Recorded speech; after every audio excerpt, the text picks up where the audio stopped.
Bismillahirrahmanirrahim. Assalamualaikum warahmatullahi wabarakatuh. Innal hamdalillah nahmaduhu wa nasta'inuhu wa nastaghfiruh wa na'udzu billahi min sururi anfusina wa min sayyiati a'malina may yahdihillahu fala mudilla lahu wa may yudlil fala hadiyalah.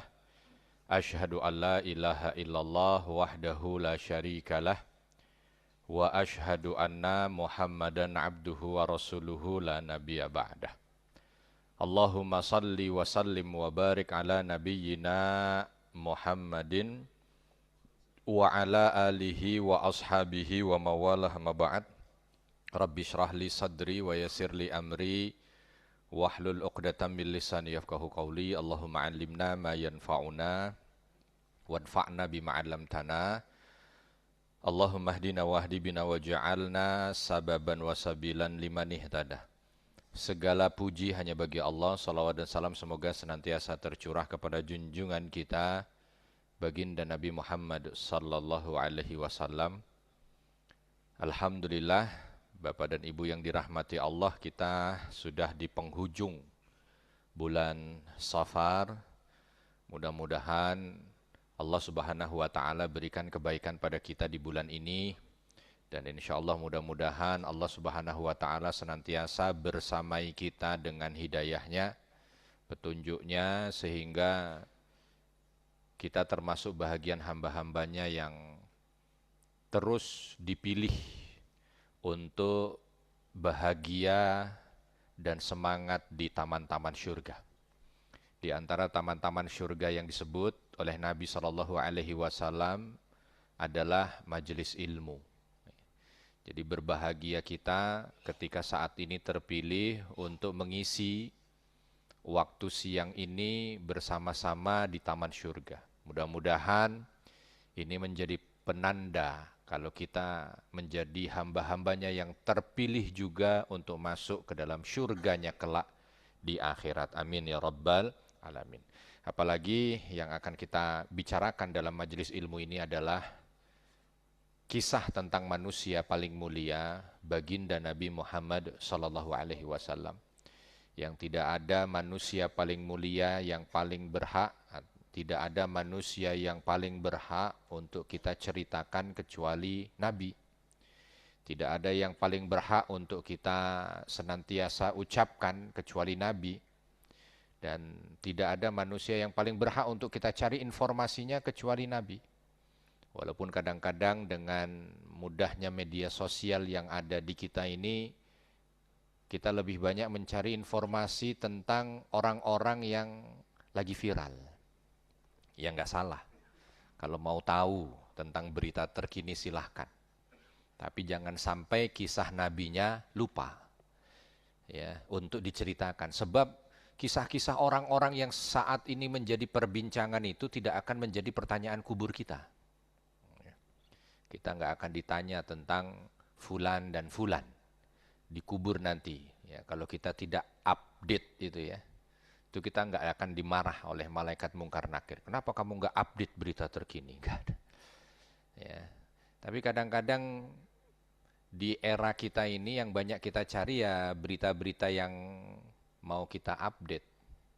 Supaya nanti kalau ngobrol tidak ketinggalan informasi. Ya, jadi gimana kalau ukuran kita itu hanya sebatas dunia, repot memang. Nah, yang sudah perlu untuk kita perhatikan dan persiapkan ini adalah ketika nanti kita ditanya di kubur kita. Ya. Nah ini dalam rangka, Ustadz saya tuh nggak hafal kisah Nabi, 1 sampai akhir nggak hafal. Pengajian sering, tapi kadang-kadang ada lupanya. Dan sadar saya bahwa pertanyaan di alam kubur itu salah satunya di antara 3 pertanyaan itu kan. Pertanyaan pertama, man rabbuka, kan begitu. Hafal gitu. Ma dinuka wa man nabiyuka, kan ada begitu. Ya. Ini pertanyaan bukan simple pasti ditanya tentang 3 hal itu Bapak Ibu. Sehingga kita tinggal ngapalin aja Allah, Muhammad, Islam, Allah, Muhammad, Islam.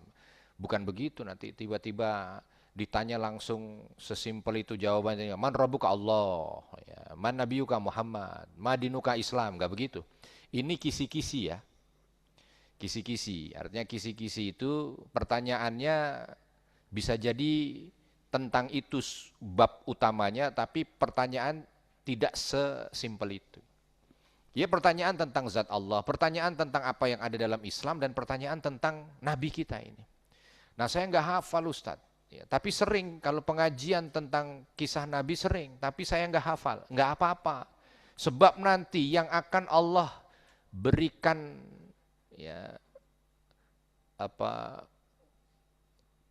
panduan, atau bukan panduan ya, penolong. Allah akan berikan penolong kepada mereka-mereka yang ditanya kalau mereka punya penolong. Dan di antara penolong itu adalah amal soleh kita. Jadi kita ini datang ke sini Pak. Datang ke sini ikut pengajian tentang sirah nabawiyah. Ini yang nanti akan menjadi amal tuh. Yang akan menjawab pertanyaan berkaitan tentang Nabi Muhammad Sallallahu Alaihi Wasallam ketika nanti ditanya di kubur. Makanya yang penting itu, yang utama itu pengajiannya. Yang lainnya itu bonus yang lainnya. Ada snack, nggak ada snack, bonus. Ya. Bisa ini, bisa itu, bonus. Termasuk faham itu bonus. Jadi kalau ada orang datang pengajian, saya nggak paham Ustadz, bagaimana? Nggak apa-apa, sebab faham itu bonus. Yang utama itu datang pengajian. Datang pengajian itu yang utama. Sudah bisa itu, apapun yang dilaksanakan di pengajian itu dan apa yang dia dapat di pengajian itu sudah punya nilai sempurna dulu. Yang penting datang. Ya, makanya kan perintahnya itu mencari ilmu, bukan faham ketika dia mencari lalu dia bisa, nanti itu urusan nanti. Itu satu kemudahan tersendiri. Dan datangnya kita ke majelis-majelis ilmu itu yang nanti akan menjadi amal soleh yang membuat kita dibantu. Kita punya asisten untuk menjawab. Orang sekarang aja kalau lagi ada masalah, lalu dia harus ditanya ya, atau diinterogasi. Ada orang-orang yang boleh bawa pengacara, pengacaranya yang jawab. Itu baru di dunia aja sudah kayaknya punya privilege. Dan ini nanti ketika dikubur, buat mereka yang banyak beramal soleh, itu rohatun nafas wal bal. Dia itu istirahat. Sebab yang jawab itu amal-amal solehnya. Yang jawab itu amal-amal solehnya. Maka alangkah bahagianya mereka yang senantiasa mengisi hari-hari dan dimampukan oleh Allah Subhanahu wa taala untuk meniatkan ini sebagai amal soleh.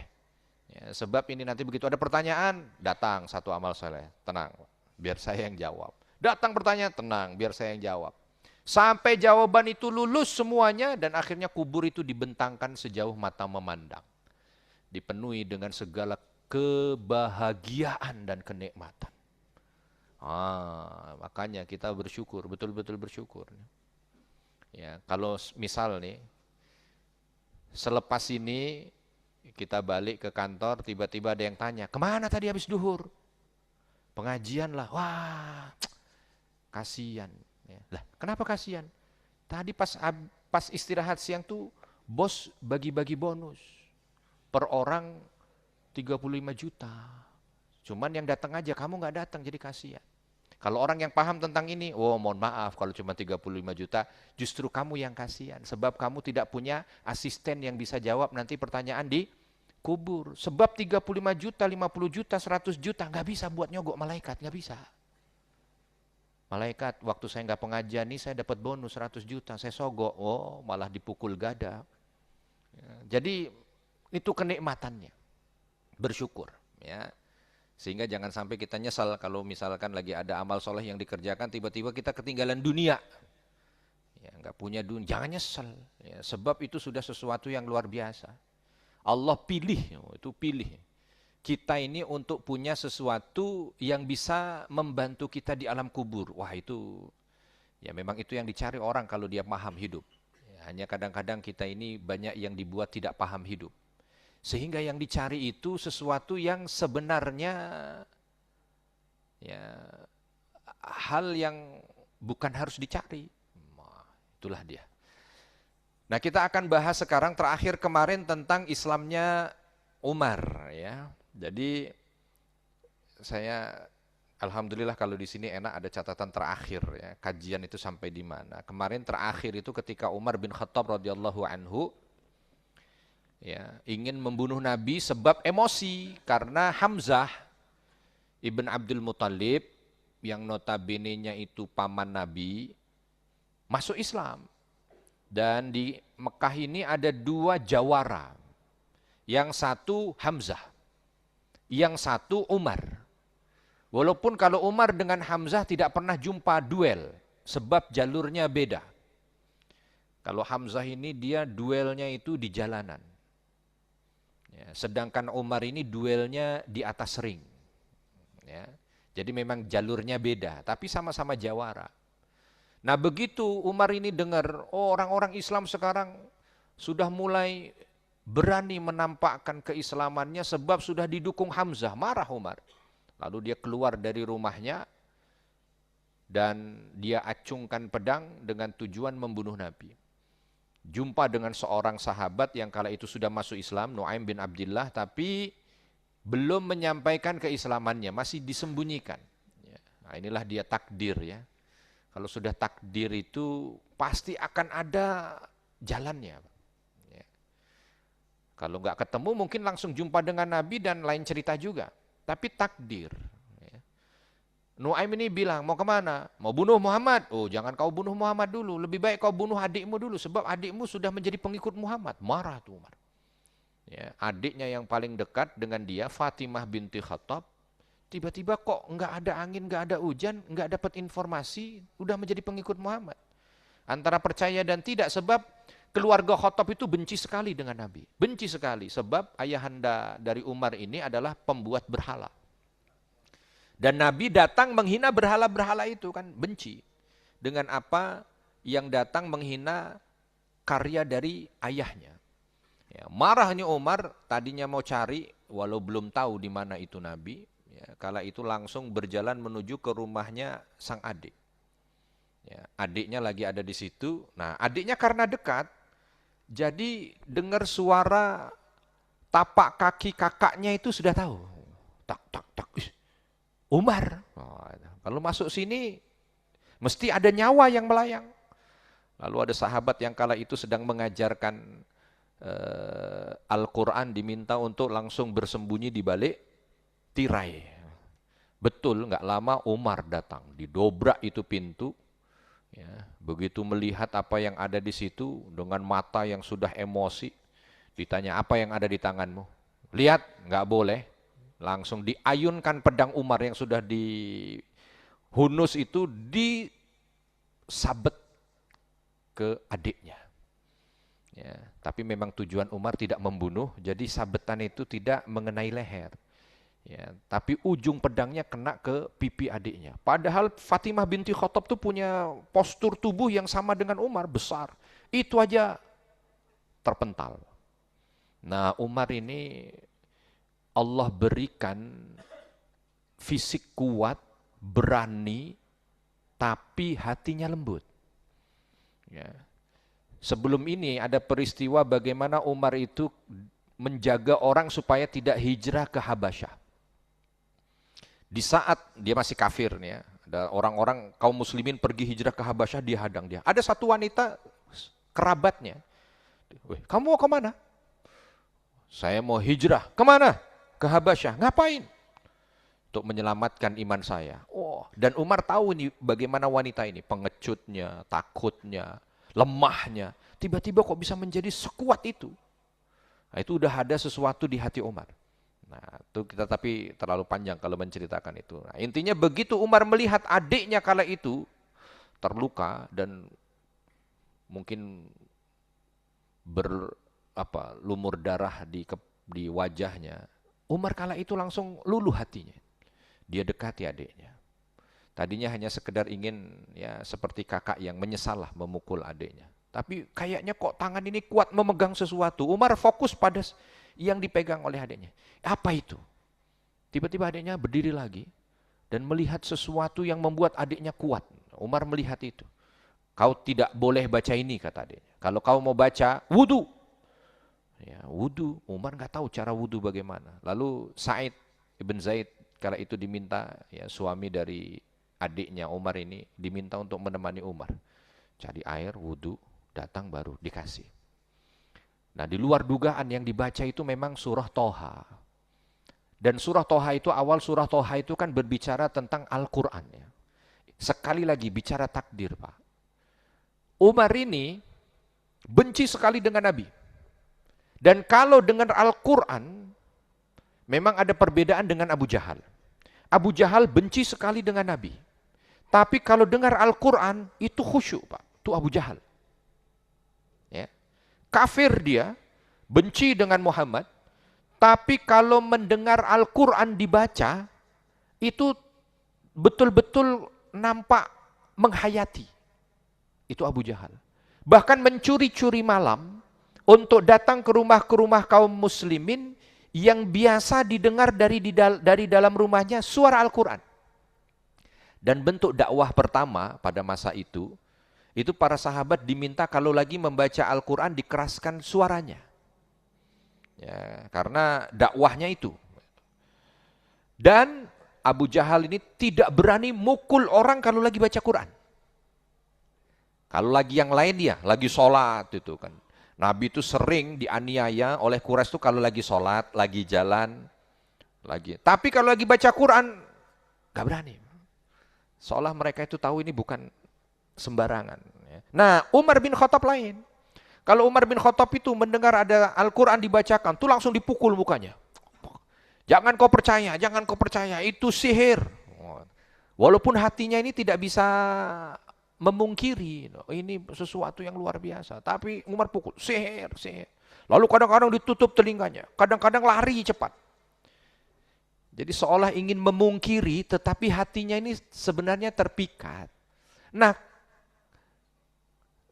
bukan kebetulan, tapi takdir Allah. Begitu dia buka, dan ini pertama kali dia buka, sesuatu yang selama ini dia pungkiri, padahal hatinya itu tertarik. Yang pertama kali dia buka, surah Toha. Yang beberapa ayat setelahnya bicara tentang Al-Quran. Ya, mukjizat Al-Quran datang bukan untuk membuat kalian berat Al-Quran. Waduh, tergetar hatinya. Waduh. Nah, saat tergetar tuh Fatimah belum tahu tuh apa yang terjadi dari pergolakan hati. Tiba-tiba Khabbab Ibn Arad, kala itu yang sedang berada di balik tirai itu langsung keluar. Ternyata dia memperhatikan dari jauh. Keluar langsung dipegang tangan Umar bin Khattab. Umar, jangan kau dustakan apa yang ada di hatimu. Ayo jumpa dengan Nabi. Kala itu ngikut aja. Fatimah kaget. Lah, kok tiba-tiba langsung diajak jumpa dengan Nabi?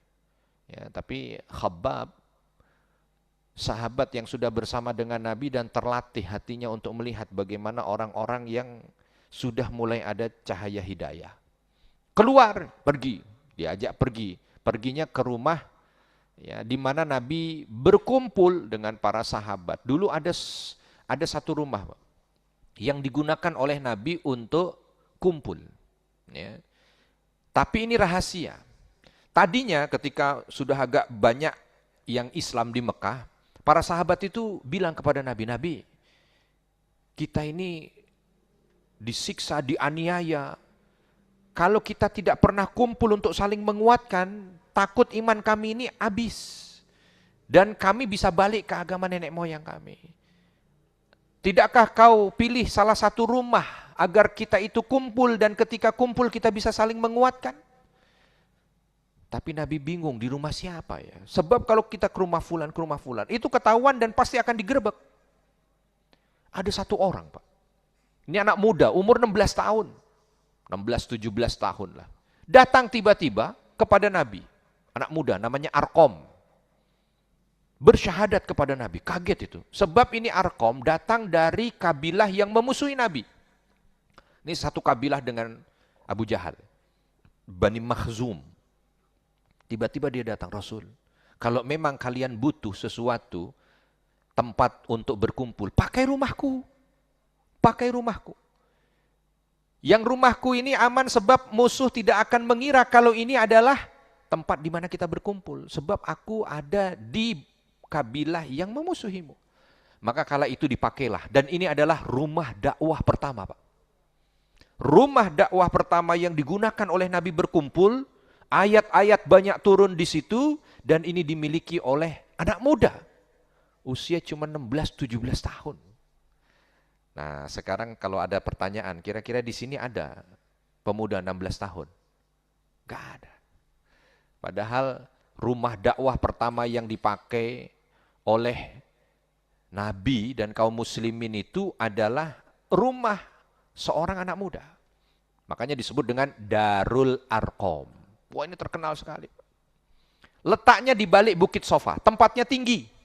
Sehingga bisa memantau, dilihat. Kan rumah orang Arab itu kan hanya kotak-kotak saja.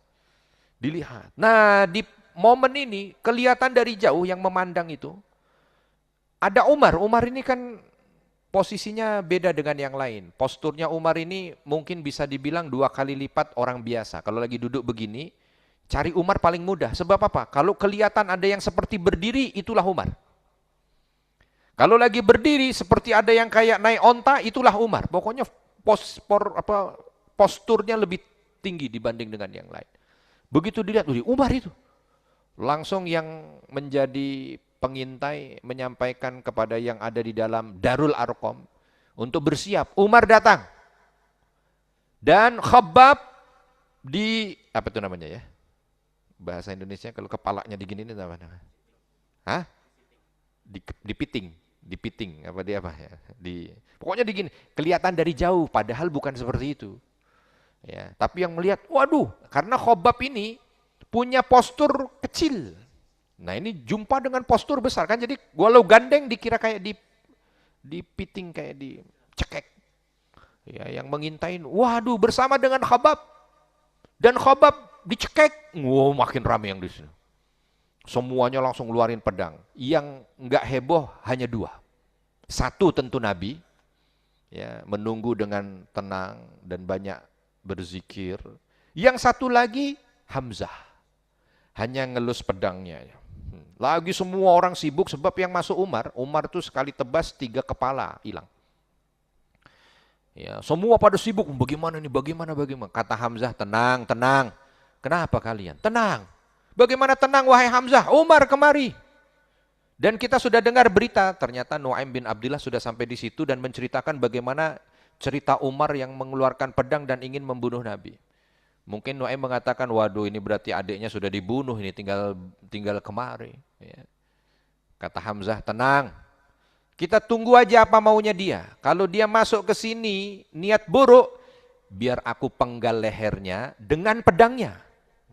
Kata Hamzah, maksudnya saya tangan kosong, biar saya pakai pedangnya untuk menggal lehernya. Tapi kalau dia niat baik, ya kita dengar dulu apa niat dia. Semuanya lagi. Ya, tapi Hamzah menenangkan ya. Lain kalau jawara kan. Tenang aja, kita lihat aja. Kalau dia mau buruk, kepalanya saya penggal dengan lehernya. Ya. Terlalu mahal pedang saya kalau untuk menggal lehernya. Saya taruh situ. Saya lihat apa yang. Tapi kalau dia niat baik, nah begitu ngomong niat baik, Nabi senyum. Seolah Nabi itu bukan Nabi tahu yang gaib ya, tetapi Nabi itu adalah manusia yang senantiasa husnuzon kepada Allah. Masuk Umar, ya, diawali dengan ucapan salamnya Khabbab. Assalamualaikum, Nabi langsung paham. Ini berarti kondisinya tidak seperti yang diduga. Sebab salamnya diucapkan dengan baik. Dibuka, masuk, Nabi langsung berdiri dan menghampiri Umar, dipegang 2 pundaknya. Umar, ya, hidayah sudah sampai di hatimu dan sambutlah.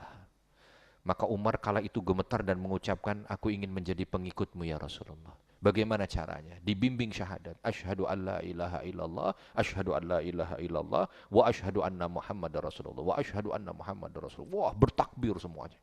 Allahu Akbar, Allahu Akbar. Alangkah bahagianya kaum muslimin yang ada di situ sebab kali ini Allah menolong mereka bukan cuma dengan 1 tapi 2 yang menjadi singanya Mekah. Ya. Kenapa Nabi yang tadi saya sampaikan tidak heran? Sebab Nabi ini ternyata Umar termasuk yang sudah senantiasa didoakan oleh Nabi. Agar Allah bukakan hati dan menguatkan dakwah. Ya. Jadi ternyata Nabi SAW menguatkan husnuzon itu dengan doa. Ya, ini yang juga perlu untuk kita ambil. Tidak ada yang mustahil. Di sekian menit sebelumnya itu ingin membunuh Nabi dan menjadi orang yang paling benci dengan Nabi, tapi ternyata berbalik hanya dalam beberapa menit menjadi orang yang begitu cinta dengan Nabi dan akan menolong Nabi dengan jiwa dan raganya. Itu adalah Umar yang berkah Islamnya karena doa Nabi SAW. Lalu Umar yang mengatakan, Rasul, alaisa nahnu ala haq? Wahai Nabi, bukankah kita ini di atas kebenaran? Kalau kita di atas kebenaran ya Rasul, maka ayo kita keluar dan sampaikan kebenaran ini. Maka itulah pertama kali Nabi mengizinkan para sahabat untuk menampakkan keislaman dengan terang-terangan di hadapan orang-orang kafir. Nabi senyum dan mempersilahkan. Langsung di depan Umar. Lalu di tengah ini barisan ini kaum muslimin. Lalu di paling belakang Hamzah. Mereka bertakbir dan tawaf di Ka'bah. Allahu Akbar, Allahu Akbar, Allahu Akbar, la ilaha illallah, Allahu Akbar. Orang-orang kafir langsung nengok. Siapa yang berani itu? Pukul. Begitu mendekat mau mukul, Umar di depan. Waduh, jangan, belakangnya aja, kita pukul. Belakang Hamzah. Ya, jadi ini momen pertama di mana kaum muslimin itu dengan ringannya untuk bisa mengucap kalimat la ilaha illallah. La ilaha illallah. Mulai goncang kan itu. Nah, tapi memang dalam hidup itu tidak selalu berjalan mulus. Ya. Hidup itu seperti kalau di Ancol itu ada yang begini itu apa itu namanya? Ada yang pernah ke Ancol? Hah? Roller coaster, ya roller coaster. Ya, naik turun. Teriak terus gitu kan, kecuali kalau udah selesai baru nggak teriak. Teriak terus, itu hidup begitu. Kayaknya baru tenang dikit ya, kaum muslimin udah alhamdulillah Hamzah masuk Islam, 3 hari setelahnya 3 hari setelahnya Umar masuk Islam, udah nyaman, kayaknya nyaman, tapi ternyata hidup memang bukan tempat bagi kaum beriman nyaman. Ya. Dunia ini bukan tempat untuk nyaman, nyaman tuh nanti dikubur tuh nyaman. Di surga nyaman. Kalau dunia ini memang tempat perjuangan. Ya. Lagi enak sebentar, tiba-tiba orang-orang Quraisy ini melancarkan aksi. Ya. Dia bikin aksi. Apa aksinya? Orang-orang Quraisy sadar, Hamzah, Umar, ini masuk Islam. Ini bikin orang Islam merasa di atas angin. Ya. Menyiksa individu agak sulit sekarang. Kalau mau comot satu dipukul agak sulit. Sebab baru mau comot, di pojokan Umar melotot gitu aja, selesai. Dilepas lagi. Ya. Sebab Umar Hamzah ini sama-sama Pak. Kanan yang berani dengan Umar, pukulan kanan kuburan. Kiri UGD. Jadi nggak ada celah. Mau comot, wah, akhirnya nggak bisa kalau dengan begitu. Berarti apa? Memang nggak bisa disiksa langsung. Penyiksaan berhenti. Di tahun ke-6 itu penyiksaan secara fisik memang praktis berkurang drastis. Ya mereka lagi nggak kayak dulu Bilal dicomot seenaknya disiksa. Ya bahkan sampai keluarga Yasir itu ya, di besi panas dipakaikan sampai meninggal. Ada yang diikat kakinya ditarik ke atas diasap. Macam-macam. Sebelum tahun ke-6 kenabian itu sesuatu yang lumrah. Kaum muslimin tuh nggak bisa tenang di rumah. Ya, sebab siap aja untuk dapat penyiksaan. Ya. Panggilan kapan saja. Tapi begitu masuk Islam, Umar dan Hamzah berbeda cerita. Ya. Sehingga orang-orang kafir Quraisy ini mencoba untuk mencari cara lain. Gimana? Kumpul mereka. Udah kumpul. Gimana itu? Udah nggak bisa nyiksa lagi. Kalau kita siksa. Ya, mereka punya kekuatan sekarang. Ya, penyiksaan kita sekarang gagal, udah nggak bisa. Nah, terus bagaimana? Kalau begitu bunuh Muhammad aja udah. Ya, bunuh Muhammad. Wah, jangan main bunuh-bunuh. Ya, mereka itu pengen sekali membunuh Nabi, Pak. Tapi nggak bisa. Kenapa?